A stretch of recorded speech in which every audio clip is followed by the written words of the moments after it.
I'm Spencer Krull with the Cheviot report for April 20th, 2012. The first quarter numbers are in for 2012 and Cheviot Hills looking pretty good. Let's take a look at those numbers. You can see what I'm talking about. First things first, number of homes sold for 2012 for the first quarter from January to March. That is the first quarter. 12 homes sold. Let's take a look at 2011. 19 homes sold for the same period. All right, let's take a look at average days on market.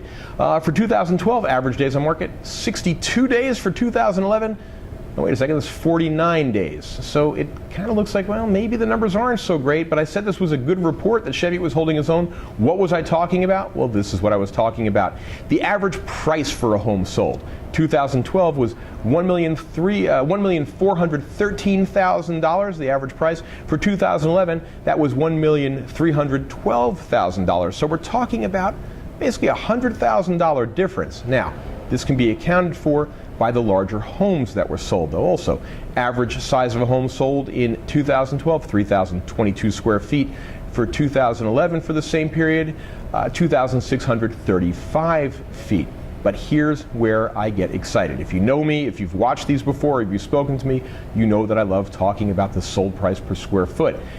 And that went up for 2012. Average sold price per square foot for 2012, $493 a square foot. For 2011, it was $482 a square foot. And what I'm really excited about is the fact that the homes were larger, because normally the larger a home is, or as a home gets larger, the cost per square foot goes down. And you can call me, we can talk about why that is. But if the cost per square foot is high right now, that's fantastic. That shows that people are willing to put a little bit more money into the market.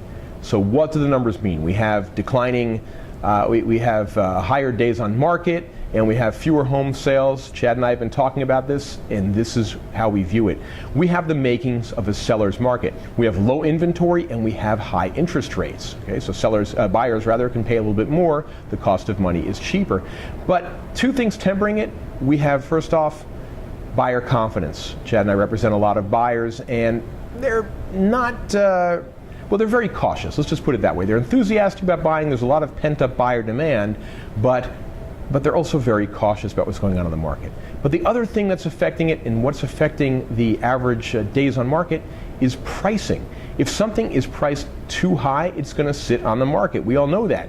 And if something is priced too high, a buyer is going to think that maybe the seller isn't very realistic about selling the home. So if something isn't priced high, that's going to raise the days on market as well, which is why pricing a home is crucial if you want to sell it for the highest amount of money in the shortest amount of time, and that's what Chad and I try to do. So if you are thinking of selling a home, give us a call. Anyway, that pretty much wraps up the Cheviot report for this week. So if you want to talk about the numbers that we spoke about, if you want to talk about buying or selling a home, if you're thinking of income properties, or you just want to talk about the market in general, I am only a phone call or an email away. So for the Cheviot report, coming to you from the TELUS studios in Beverly Hills, I'm Spencer Krull. Thanks for watching. See you next time.